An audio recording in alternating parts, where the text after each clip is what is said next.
We've heard stories from, well, no doubt we'll hear more, about the problems that some clubs have had with owners who simply are not fit for purpose. And been talking to colleagues in Reading, they came on a call, Teams call with me and Sheffield MPs the other day to talk about their problems to Sheffield Wednesday supporters, and we should stop those clubs having to face those problems in the future. Now, Sheffield Wednesday, we have an owner who's not actually a bad man. He's put a lot of money in the club. He hasn't ripped the club off, but he's clearly running out of money to make the club sustainable. He couldn't pay the players' wages last month.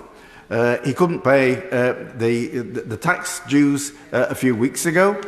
And another failure to pay will mean the club are subject to a transfer embargo for 3 transfer windows. That completely undermines both the competitive and the financial basis of the club. That's not acceptable. The chairman, the owner, is the only owner, is the only director. He doesn't have a board of directors. He has no chief executive. He runs the club from Thailand by remote control. And when he can't pay the bills, he said, well, my companies are owed money, and therefore I haven't got the money to pay the club's bills. We don't know what companies those are in Thailand. As far as we can see, he's no companies that earn money.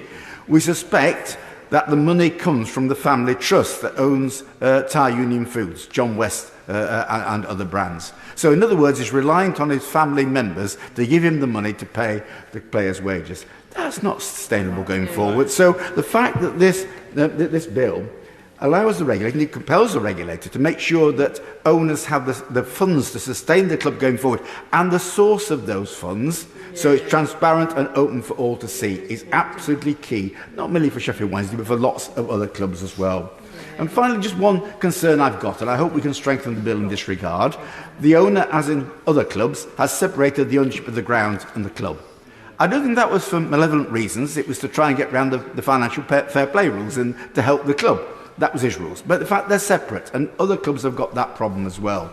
So I know in future, if an owner wants to separate the club and the ground, the regulator can step in to make sure that is for proper reasons and done in a proper way. Unfortunately, when the ground is already separated from the ownership of the club, there is a challenge. I would like to see an addition to the bill which said in order to get a licence, then the owner doesn't really have to prove they've got the financial funds going forward, but they've actually got a ground to play on going forward, and lock that in that way. So I think there are changes, improvements that can be made, but let's just say this is a bill that really helps football. It helps fans in the end to make sure their club is sustainable going forward, to hold owners to account, and it's great that fans now are going to have a real role in involvement in their club going forward, to be properly consulted. Fortunately at Hillsborough, there is an engagement panel for fans, but the chairman chooses who goes on it.